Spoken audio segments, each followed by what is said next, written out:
In MNC, everything is designed for scale and consistency. So when I first moved into an SME environment like Crestar, right, I got a culture shock because it's totally opposite.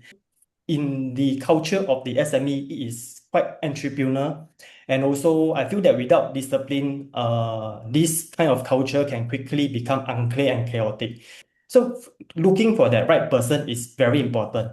It's about building a more efficient, responsive, and a sustainable business. Yeah.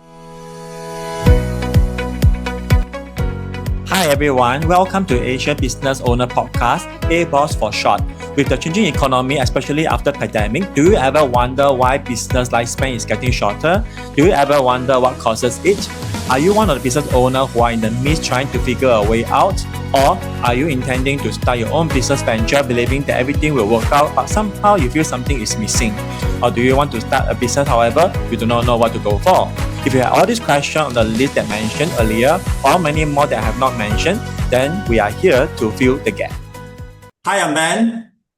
I'm Joe. Please subscribe to this channel so that you will not miss any of our episodes moving forward.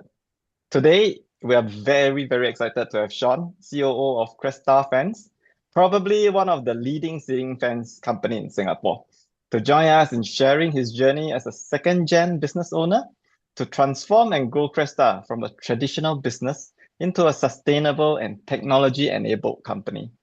I had the privilege of working with Crestar, both Shawn, Gerald, and their team for about 2 to 3 years in their transformation journey. And today, we are going to squeeze out all the valuable lessons from Shawn.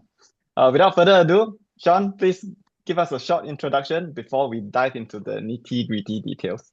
Okay, thank you, Ben and Joe, for having me today. So, hi everyone, I'm Shawn, the CEO of Crestar Ceiling Fans, and I'm a second generation leader in the business specializing in the ceiling fan industry.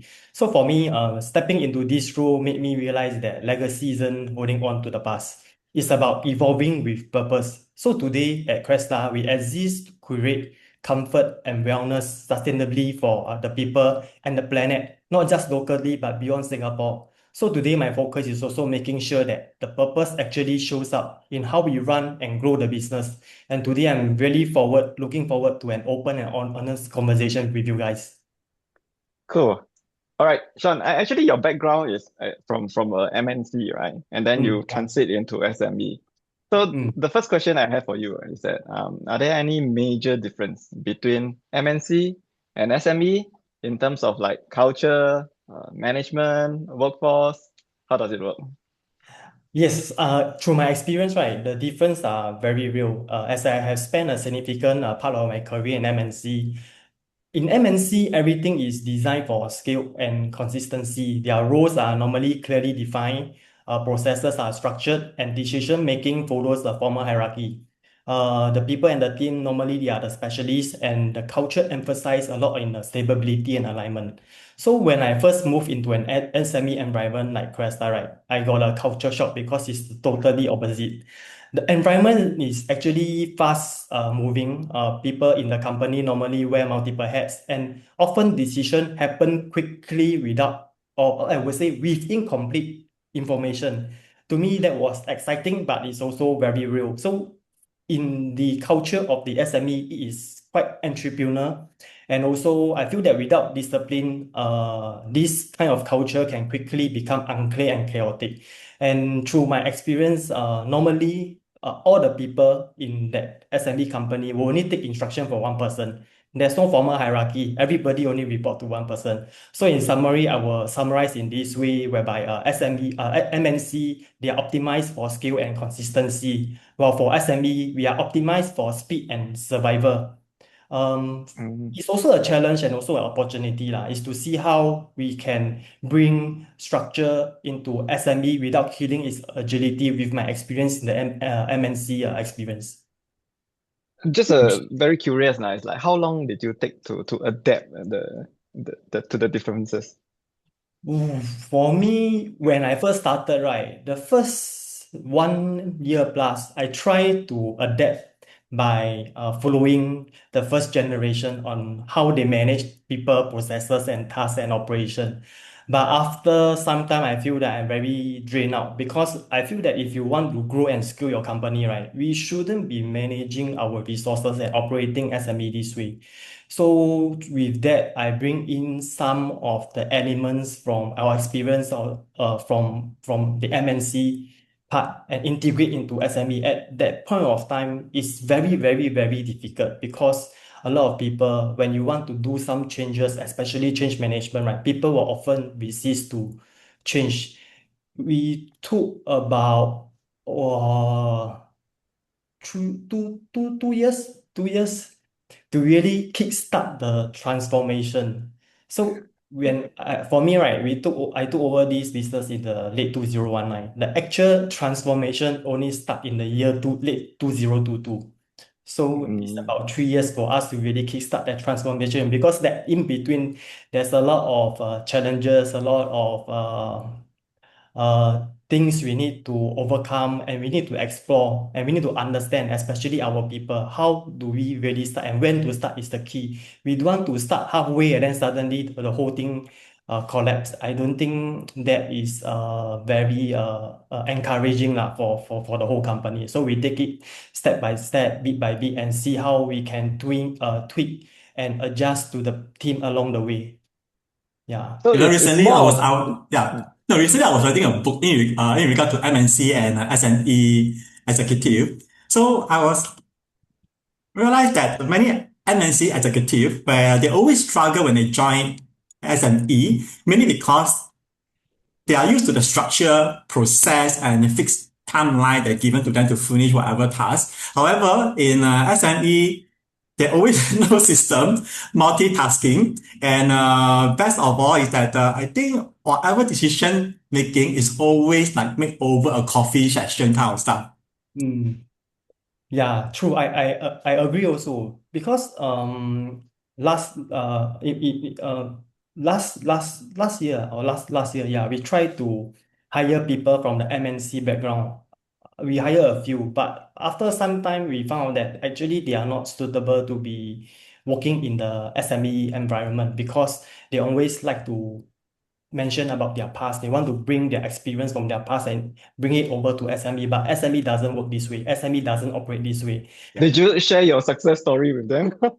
Uh, Actually, for me, right, I took 3 years to overcome. I took 3 years to overcome. In the past, I also tried to force the change, bringing the SME context to MNC context into the SME. But I feel that it's very difficult for everyone in the company if we force it through. So in order to ensure that we are moving in the right direction, we are focusing on the outcome, we try to take it slow and take it steady.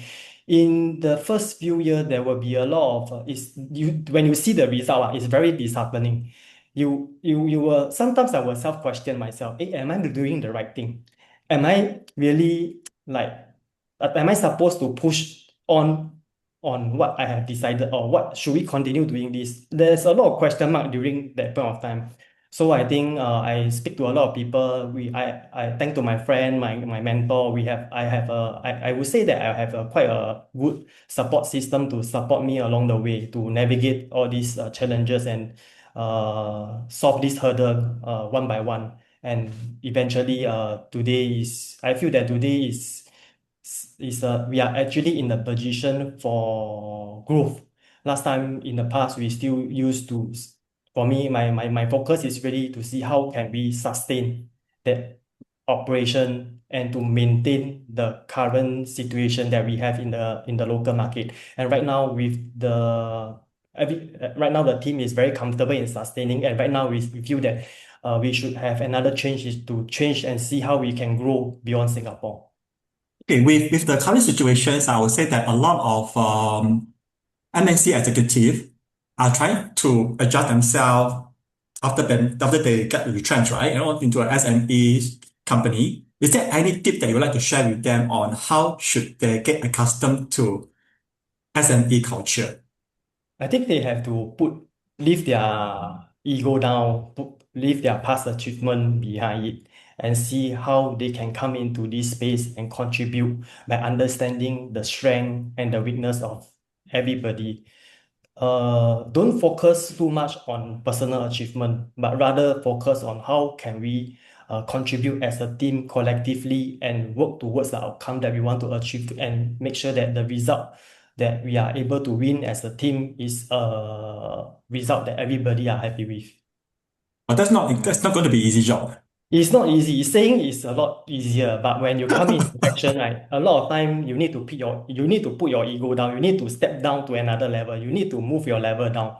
You need to tune to that level until today, right? For me, is I'm also facing this struggle when we want to go for growth, right? Need to have a growth mindset. You need to be very innovative. You need to be very, very open. You need to review your current processes and see how we can do things differently and not doing the same thing year on year again.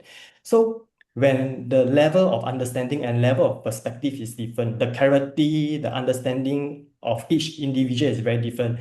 At times, you will be very frustrated in asking yourself and even the team, how come after so much conversation and meeting, you guys still have this, we still cannot come to a common understanding to work towards the result. So until now, we are still facing this problem, but I feel that putting that aside, we should focus on the strength of each team members and see how we can leverage on their strength to draw everything out from them and see how we can work together. Today for me, right, even my strength is this. I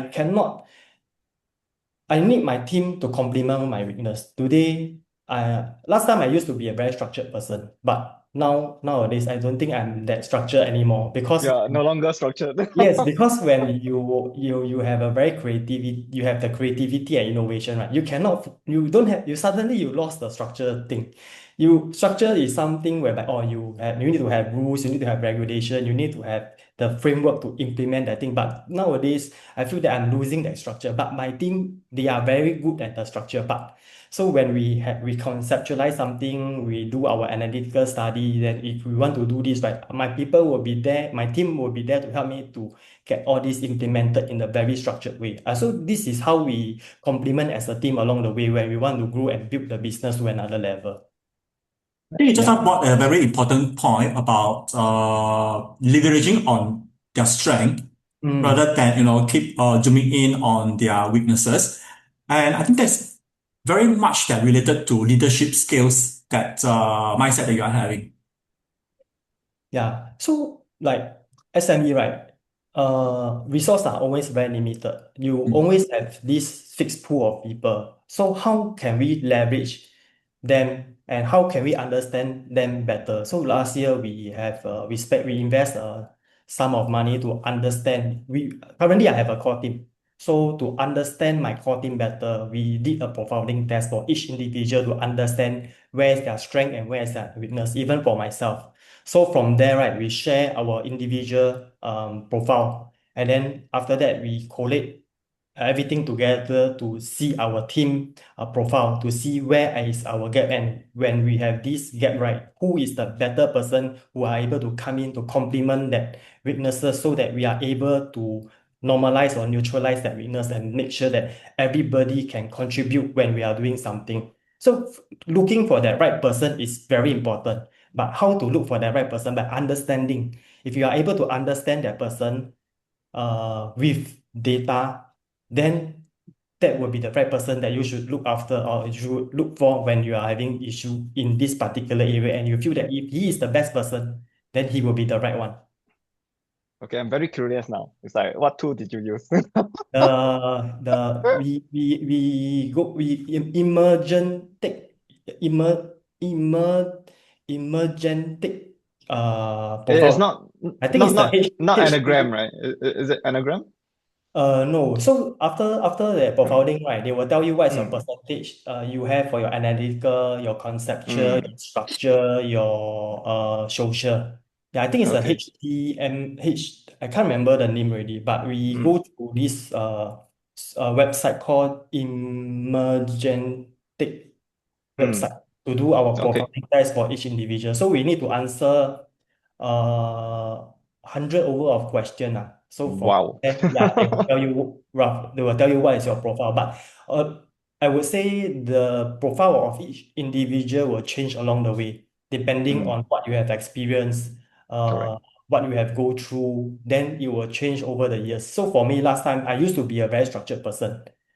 Like after I take on this business, right, I feel that I'm no longer the structure. I'm no longer a very structured person anymore. But instead, my analytical skills shoot up to be one of my core strength.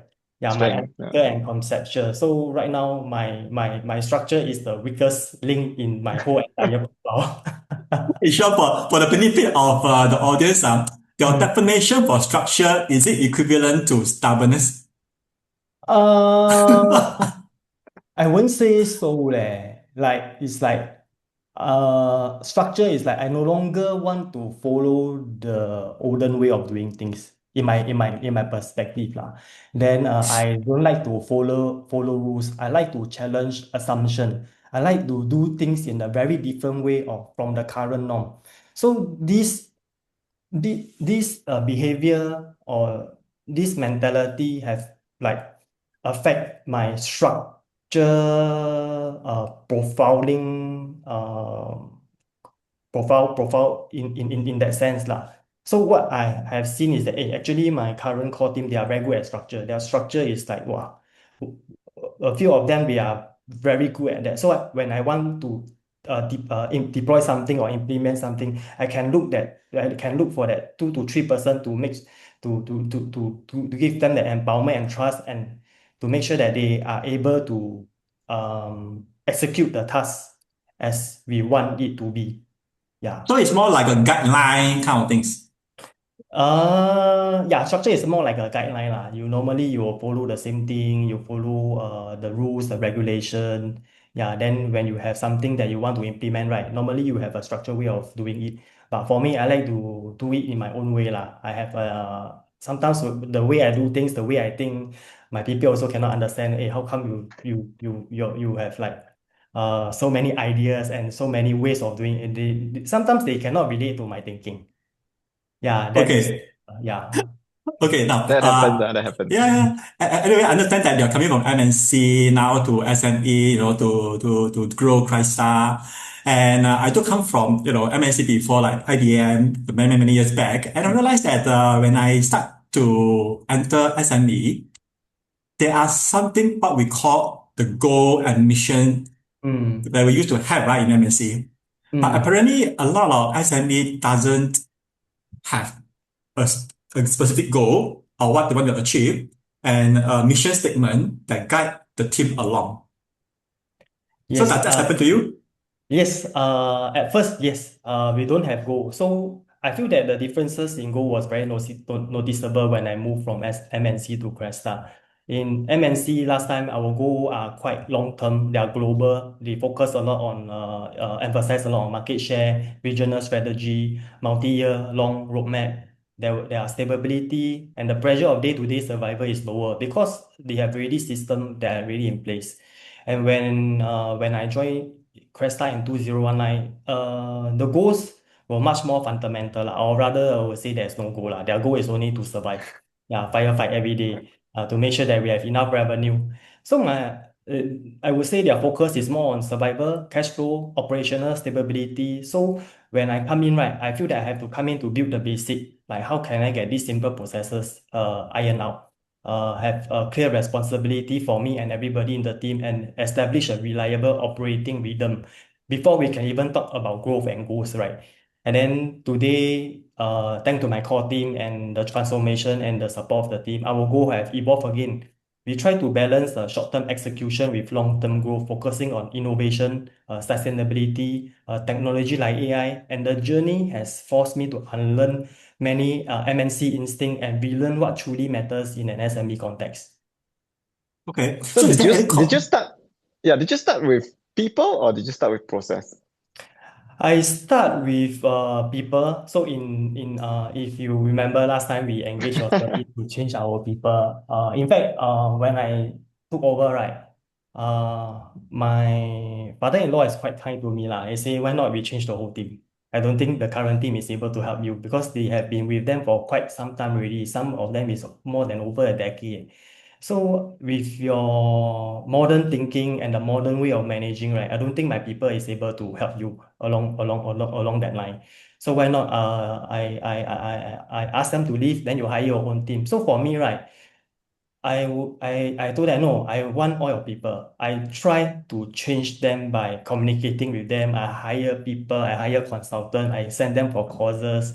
I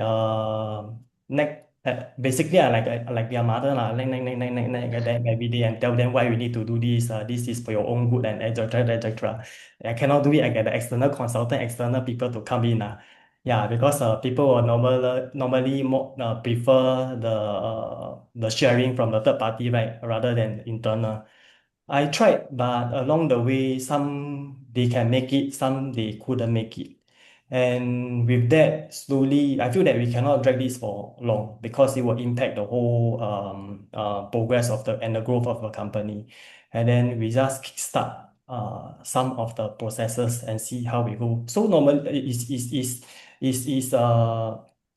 in parallel lah. We try to settle the people first because at the end of the day, if you need to do something, you need to go through them, right? You cannot be doing everything by yourself.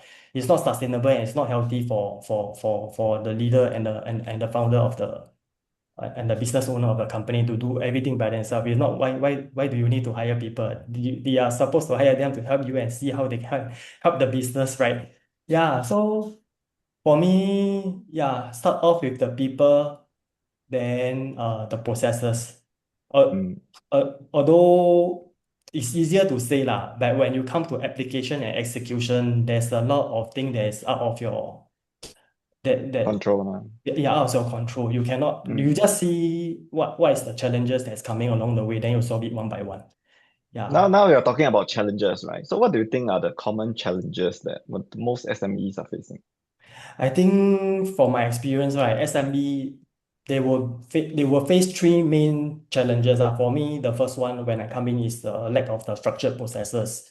Many SME they grow organically and operation is very manual. And when you grow organically, all these things can be very inconsistent over time and is very chaotic. When you grow, right, you need manpower to grow relatively and proportionally. So that at that point of time, I feel that we by having a manual operation is not sustainable. I think second challenges that I face is the talent. SME, we need people who are adaptable and they are willing to learn. But without the right support, I feel that employee they can feel stretched or overwhelmed. So today we are fighting talent with MNC. So today, last time I used to be a employee. Where do I go? Same thing. I go to SMB. I go to MNC. I don't go to SME. Crestar is my first SME experience. Yeah, I go to SMRT, I go to SPF, Home Affairs, I go to MNC in France doing chemical business. Yeah, I want to go to this big company because there's a lot more exposure and there's a very structured career path if you are able to contribute. And then third, I feel that is the leadership bandwidth. Founders and leaders, they are often too deep in their daily operation, firefighting, leaving them with little or no time for strategic and long-term planning. I think this is something whereby SME are facing in my experience lah. So today at Crestar, we are focusing in building a strong core team, and that was a turning point for us because it allowed me to step back from constantly working in the businesses and for right now I have more time focusing on working on the business and thinking about growth, the system and the The future to picture, see how we mm, can grow beyond Singapore. Yeah, if you are stuck in the day-to-day operation, in fact, you really have no time to think how you want to move your company forward and how you want to grow your company in the next 3 years or next 5 years. Yeah, so I feel that business owner, you shouldn't be doing everything yourself. You should empower you should give some empowerment. You should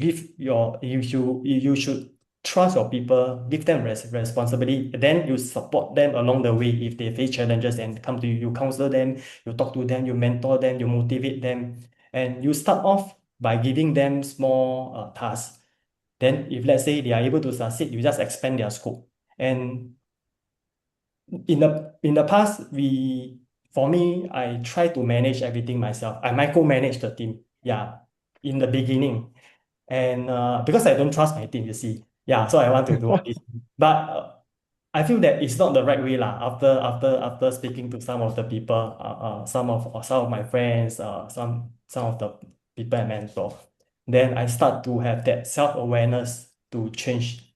And then during that process, right, I try to create a safe environment for people to make mistake, a calculated risk lah. Of course lah, Mm. every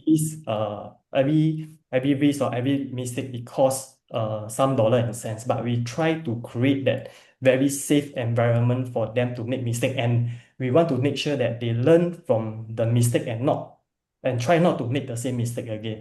I think if you don't make mistake, you cannot learn. If you don't learn, you cannot grow. I think this is something whereby it changed my perspective over time lah, from my experience so far. Yeah. Okay, Right. so I So put it in a now that nutshell. Yeah, so I put it in a nutshell is that the structured process for many SME owner these days, probably they lack of the knowledge. They do have the product knowledge and so on, but somehow in knowledge of management system-wise, they are still quite a big gap for Yes. them to implement. Yeah, so with the external help, definitely, I think it will be useful for sure. And in terms of talent, I would say that there is some dilemma that a lot of SME owner are actually having. They're thinking that I want to engage a talented executive to come in here to help me to run the company and so on and develop results. So which means that they actually have the mindset of having the first class talent to produce extreme first class result.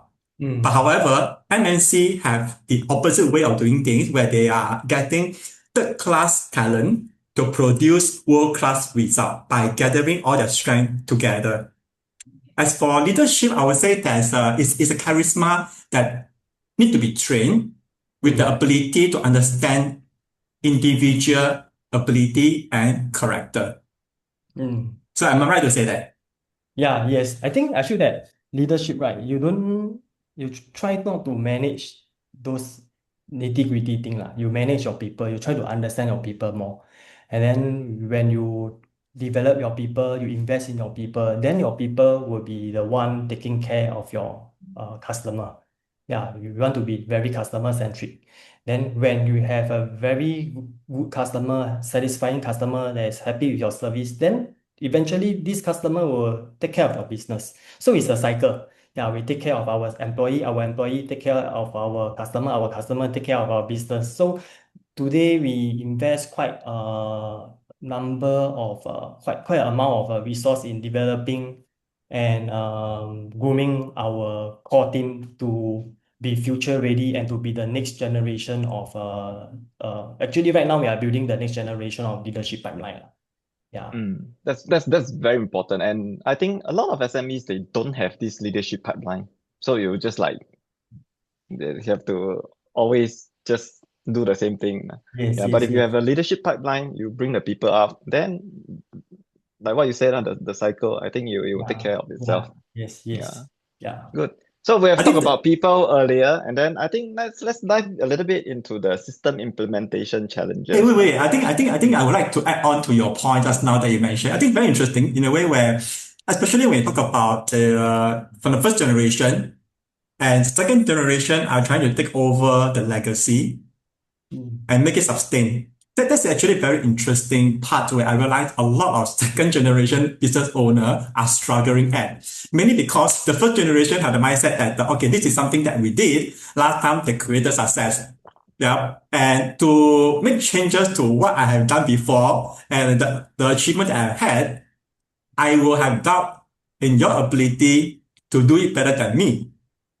So how do you overcome it? I think a lot of second generation business owner would like to know. Actually I speak to a lot of second gen. They have very good idea, innovative idea. They are very determined to change and transform their company lah. But because you see, founding generation, they are the one like start off the business.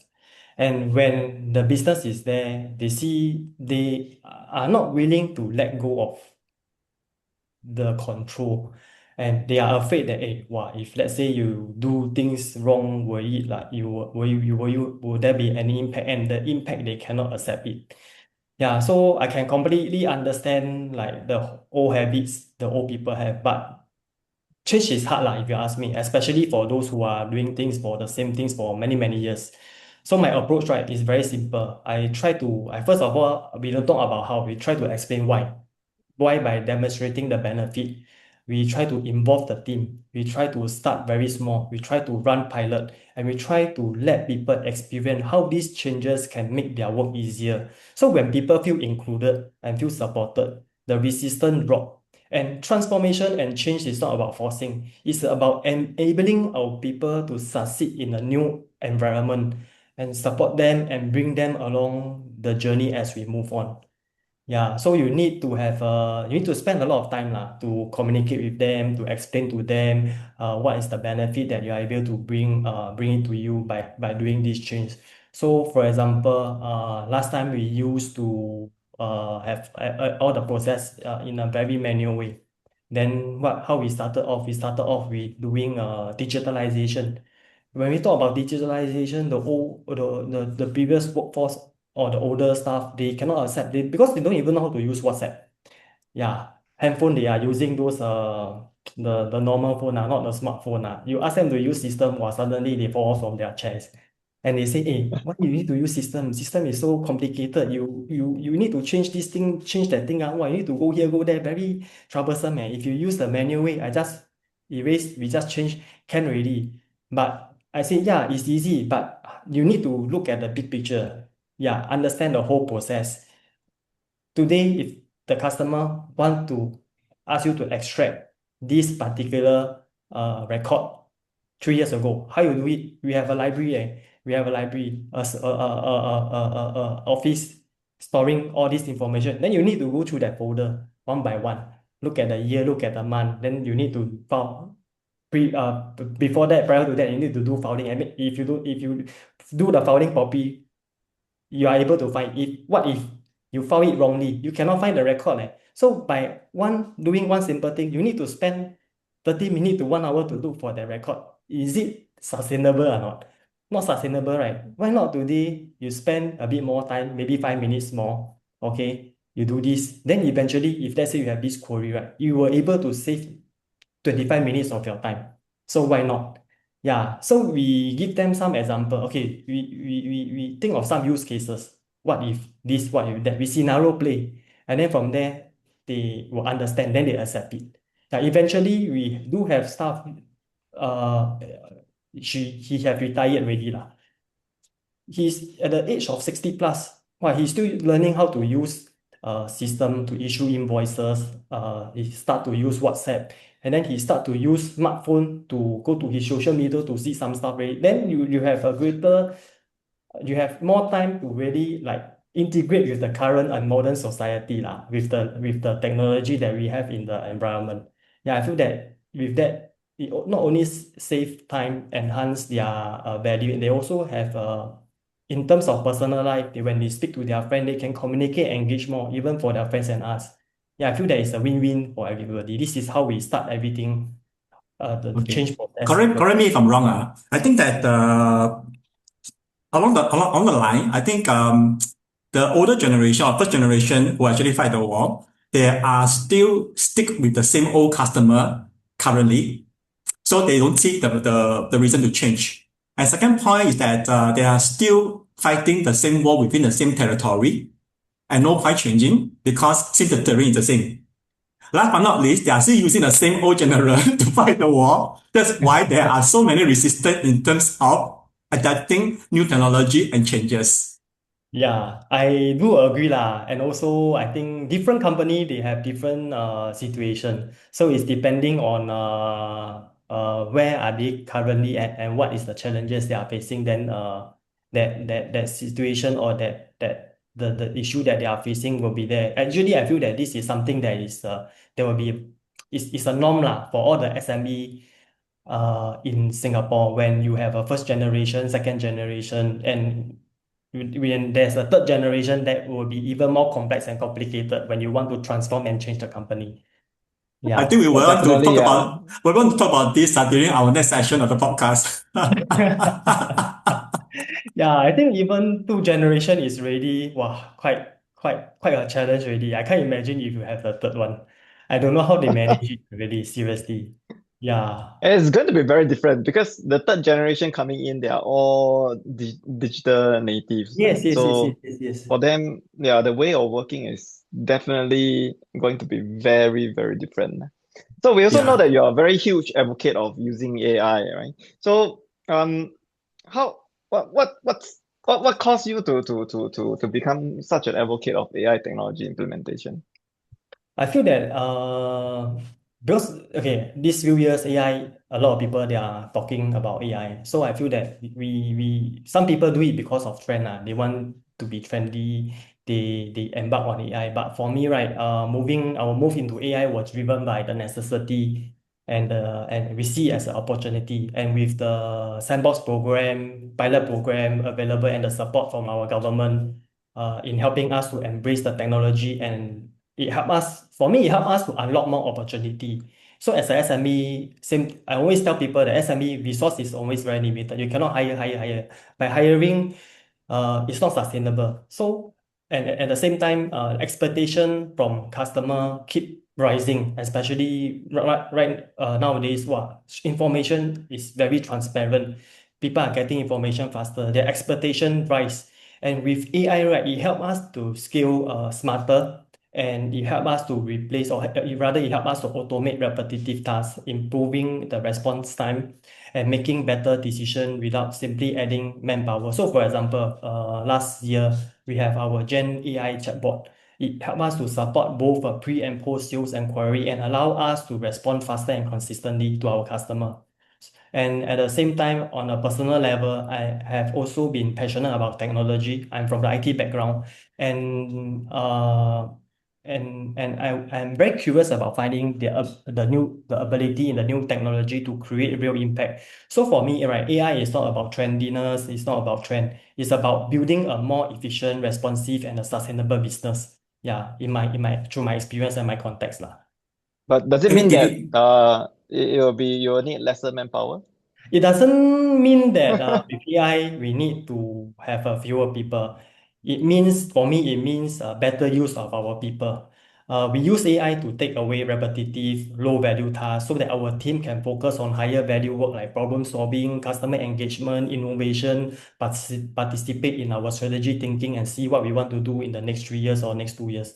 And for those, we do have people who are struggling with the implementation with this technology. What we do, we invest in training, we invest in coaching, and we do have a champion in our company to drive and to support the people with the changes in a very personalized level. So we go to each individual, we understand where's your pain point. Do you know that this AI is able to help you to do this? So same thing, we take through our interview, we create some use cases for them, and then from there we show them what AI can do for them. And our goal it's is to help everyone grow with the business. In case where adaptation is not possible, we try to find roles that it will better match their strength. So in short, I feel that AI is a tool to amplify human capability and not to replace them. but is there any resistance as no saying goes, habit dies hard. Yeah. Sorry again. Is there any resistance when you implement AI? Because there's an old saying, old habit die hard. Oh, Yeah. okay. The resistant, yes. When we implement, right, their resistant is not to use.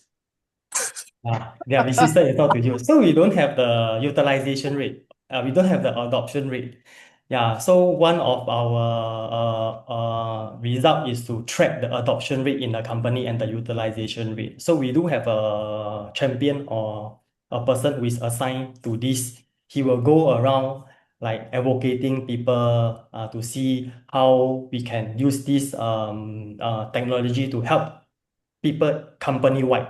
We started off with core team. How we started? I remember ChatGPT came out in the year 2023, if I'm not wrong. Yeah, after one, I first started introducing them ChatGPT.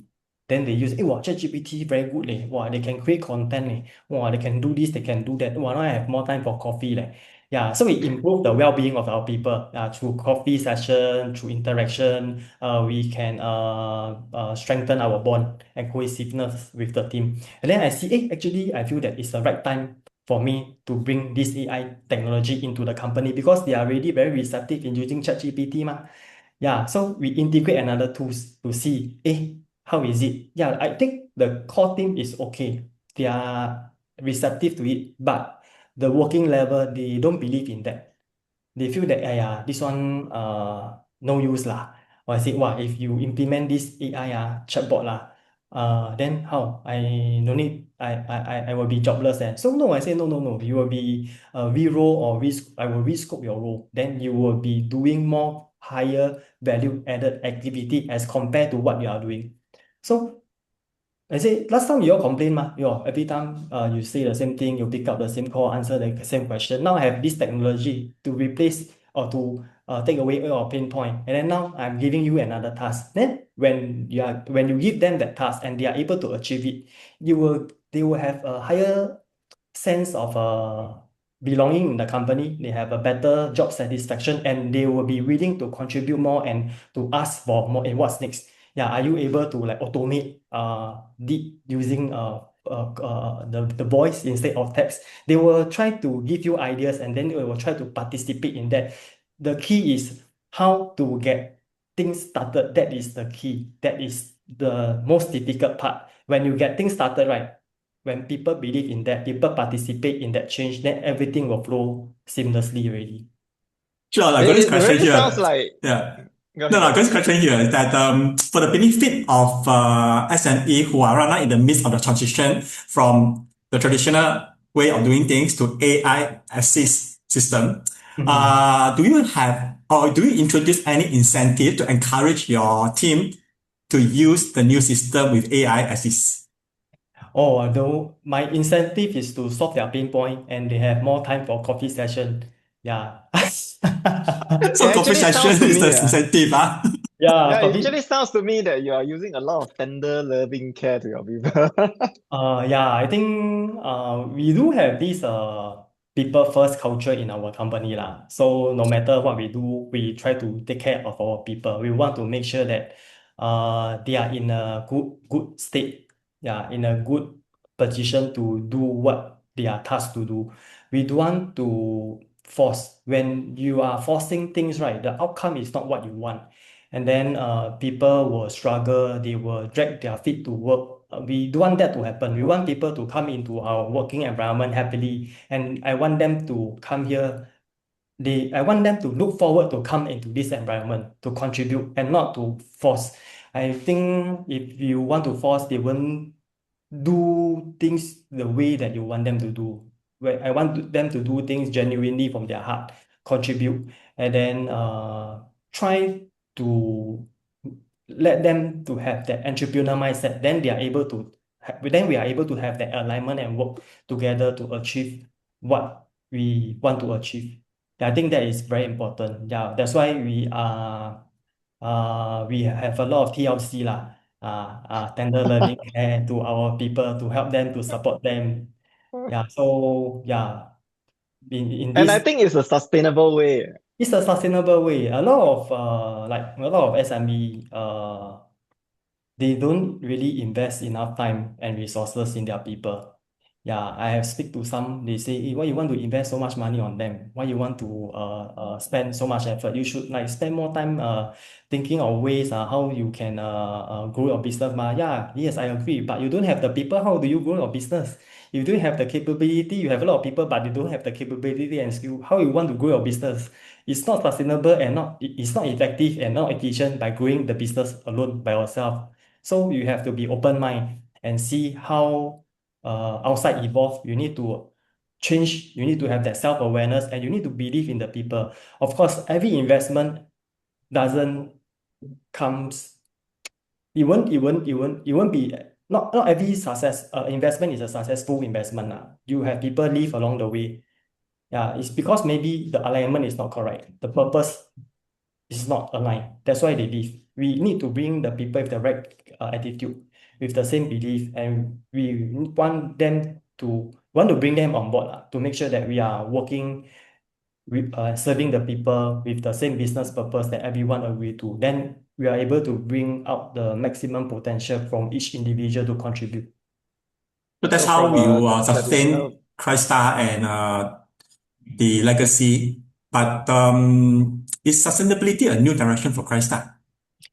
I don't think it's a new direction, if you ask me, because I feel that sustainability is always been part of Crestar DNA. Just that in these few years, it become more intentional and structured over time.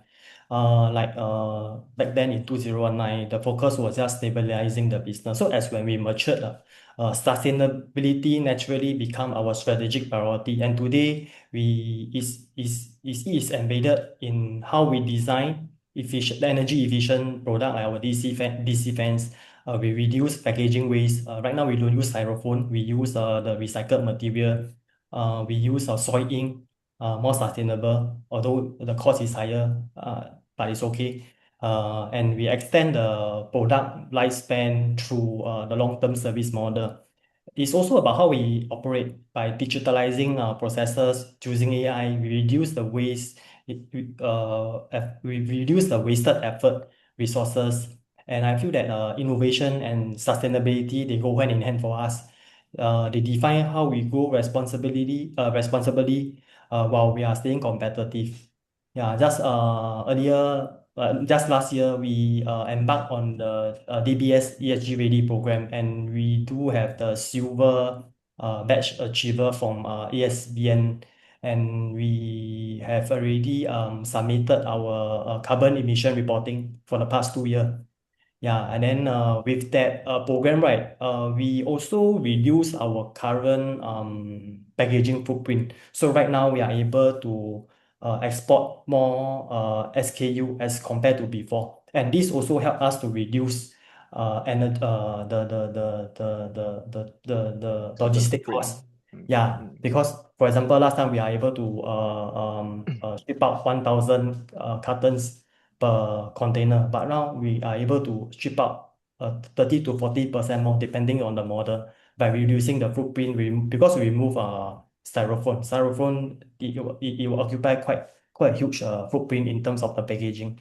And then earlier this year, beginning of last year, we just electrify our fleet of vehicle from fueled vehicle to EV. And right now, there's no carbon emission when we are delivering our goods, visiting our customer house to do servicing or whatsoever. Yeah, providing the services to them. So Okay. basically, with all these initiatives, right, it's like how long do you think the current system and your marketing strategy will last? Because now I it's really we are in a very disruptive era. I agree. But there will be no system or strategy that will last forever, lah, especially in today's very disruptive environment. It's very dynamic. So what we built over at Cresta is not a fixed plan, but a flexible framework. The principle will remain, the foundation will remain, but the tools, the channel, the tactic will evolve along the way. So for us, adaptability is as important as strategy itself. So as long as we stay clear on our purpose, we remain open to change, we'll be able to respond and evolve no matter what disruption comes along our way. Yeah, this is what we believe in. Any legacy plan for Crestar, including the next generation successor? Are Actually, you right bringing now, your son into the business? no, I don't. I don't want to have that mentality because I don't want to force my kids if let's say they don't have the passion and interest in this area. If they want, I want them to do it wholeheartedly. Yeah, I don't want force them to do something that they don't like. If let's say they want to pursue something in their interest or passion, then why not they just proceed with that. So succession planning, I think, is something that we take very seriously through our lesson learned. When the first generation passed the baton to me, I can tell you there's no succession planning. That succession planning only take place during that 9 months when he's in the hospital. Yeah, you share with me what you want to do, blah blah blah blah blah. Then suddenly he become very open mind. What okay, I think it's okay, you can do this and that. But today I feel that our main focus today is to develop leaders from within our company. yeah, through mentoring, through cross-functional exposure, giving them the real ownership of the project, the change. Then at the same time, we emphasize and embed values like communication. We want them to share information clearly, timely, respectfully, especially, and ensure that alignment and understanding across the team. Adaptable is also another values that we are trying to cultivate, embracing change and adjust quickly to the evolving circumstances, especially during COVID till now. The business landscape is very erratic and very dynamic. So we need to stay flexible while maintaining the focus on the outcome. And empathy, as we are undergoing transformation and change, we need to empathy is one of the very important value because we want to understand and consider the feelings, the perspective, and the needs of others because everybody's perspective and their point of view is very different. We want to see how we can support our colleague, our customer, and partner genuinely along the way. And trust is something whereby it's very important when you want to give them the empowerment.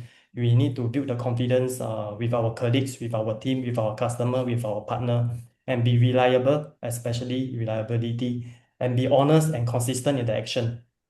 And last but not You're least, putting in all your values. yes. Yeah, I need to share them. I need to take this opportunity to share our values to the audiences. Yeah, because I feel that culture is a DNA, value is our guiding principle. Yeah, and last but not least is responsible. You need to be responsible for your own work, decision, and outcome. Take the initiative and follow through without being asked. We can't be managing all this by ourselves. So today, if you want to grow, we need a team. So in addition, we're also trying to cultivate this our the theory that I've learned is the to us I will say the core theory of success in Crestar. What we want to do is to enhance the quality of relationship of our people because with that it will be able to improve the quality of collective thinking, and with that collective thinking it will be able to give us a better quality of action and eventually quality result. So legacy to us isn't about for me, it's not about title, it's not about inheritance. It's about building a strong leadership pipeline and a culture that can carry Cresta forward well beyond our current generation. Yeah. You So, know that legacy mindset is not a common thing here in Singapore. mm, What do you think that causes this situation? I think there is a misalignment in what the current generation want to do. The older generation they doesn't agree and they cannot see the outcome or future of what the second gen will want to achieve. They don't have, I would say they don't have the trust, they don't have the belief, they have a lot of question mark. Yeah, they want to do things in a very safe and predictable manner because they are not willing or they are not able to accept failure if things doesn't work out. Yeah, this is my experience through some of my SMEs second gen. Yeah, they have a lot of challenges when they want to do things. The normally the first gen will pull handbrake. Yeah, because they it's not that the second gen they are not capable. They are not comfortable in doing things differently as compared to what they are currently doing. That's why there's a lot of time the progress is plateau, stop at there already because there's no support given by the first gen to the second gen to push to give them the extra push for the change to grow or bring the company to another level. Correct me if my description is wrong. First generation to them probably is the ceiling of the company. Yeah. Mm. So in order to break through, they have to break through this ceiling, which apparently pretty tough job. Yes, yeah. So for us, like they have already set a benchmark. So when I take over, when for me, like, I take over, if you want me to do the same and to maintain, I don't want. If I want, I need to do better than you. I want progress, I want growth. I want to achieve something that you are not able to achieve. Then I feel that this is something that we should do, not only myself, my team also need to agree to me. Hey, yeah, yes, we need to do because so far I have left with three staff from the previous generation. Yeah. yes, they are my key person to drive all these things. They are the example, they are the role model, they are advocating the newer workforce, and they are sharing story in the past. Wow, we used to do things like this, and now is that. And you should be grateful that currently this is happening. If you are imagine in the past, you will not be as comfortable and as happy as you are. So they are through story and bring them back to the sharing their past experience. They are giving them, hey, you should be grateful lah. Don't like keep on complaining and stuff like that lah. Just be open mind and see how we can work together and contribute. Yeah, instead of like complaining, why not you think of how can you improve that situation, solve that outcome, solve that challenges and contribute and overcome it and push on to do what we are supposed to do and what we believe in. Okay, one last question for me is that I know that continue a company legacy is never an easy job, especially when it comes to steering the transformation. So, looking forward, what kind of transformation do you foresee the next generation will face? Wow. Transformation, I think for me, you need to have that open mind. You need to see what is the trend. You need to see what is the opportunity outside. And you don't, for me, don't try to only focus in Singapore market. You also need to try to look at market beyond Singapore. Because when you are able to look up from that point, you will find that there's a lot of opportunity outside. And if you are like constraining yourself locally, right, then you will have you will lost the confidence of doing what you wish to do, especially for me, right?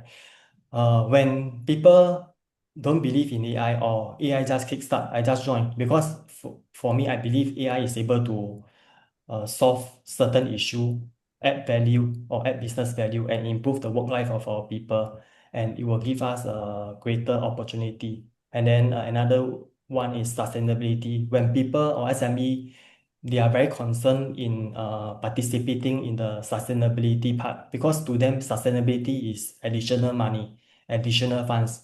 But for me, I don't think that is additional. It's an opportunity. If no one is doing it and I'm doing that, and when there's project or tenders looking at the sustainability criteria as part of the essential criteria, then normally they will take our brand into the consideration because the entire Singapore only we are doing that. Yeah, for me, it's not about cost, it's about opportunity. There's a Chinese saying, 你要有舍才有得，你不可能有舍不要舍，你一直得。That it doesn't work this way lah.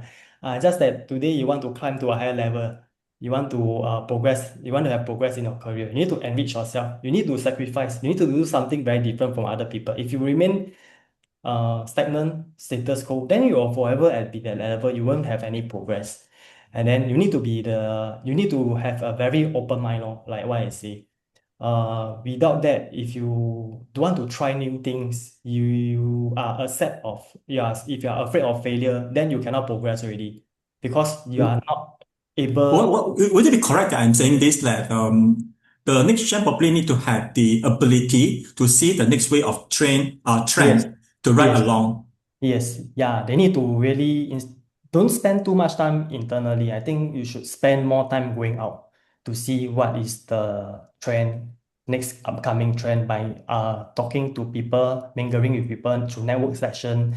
Yeah, you can speak to those larger MNC because normally they have better insights on what is coming and what is the trend that is coming in the next 2 or 3 years. And then you also can speak to those government agencies because normally government they will know what to push and how they want to support SME in that direction. If let's say today they talk about, for example, VR, okay, the virtual reality is up and coming. Robotic is also up and coming. Yeah, government is pushing on that. Yeah, that will be the next wave of opportunity. So for us, right, we try to use Singapore as our foundation. And then when we have the foundation, the brand, we have the brand trust, the loyalty, we try to bring it over to another country by telling them our story. This is what we can offer. We don't emphasize more, we don't really emphasize on the product and the price. Rather, we tell them our story, our achievement, our journey, yeah, And your through purpose. yeah, and our purpose. Yeah, we sell our story to them instead of selling our product. So if today you want me to sell my product, I will sell you my people because I feel that right now my people is the best product in Crestar, not my ceiling fan. Because they are the one creating the product and services for their customer, for our customer. I think hopping All on right. to A-Boss podcast is also a good way to present your people as well. Yes, yes, yes, yes. Yeah. Fantastic. Thank you so much, Yeah. Shawn, for your sharing today. So how can our listeners reach out to you if they want to like maybe collaborate or learn from you? Oh, I have a LinkedIn account. They can go to that LinkedIn, my LinkedIn account, Shawn Lee, Crestar. You can go to my website. You can go to our Instagram. If you DM us, we will follow up the request and inquiry accordingly. Yeah, Okay, you no can. problem. We will feature Yeah. it in the end of the podcast so that the people can reach out to you conveniently. Yes, All yeah. right. Thank you. Yeah. And to all our listeners out there, do us a favor, subscribe to this channel so that you will not miss any of the valuable insights from all the entrepreneurs who are trying to make this world a better place. All right. Thank you very much. Thank you, Sean. Thank you for having me. Thank you.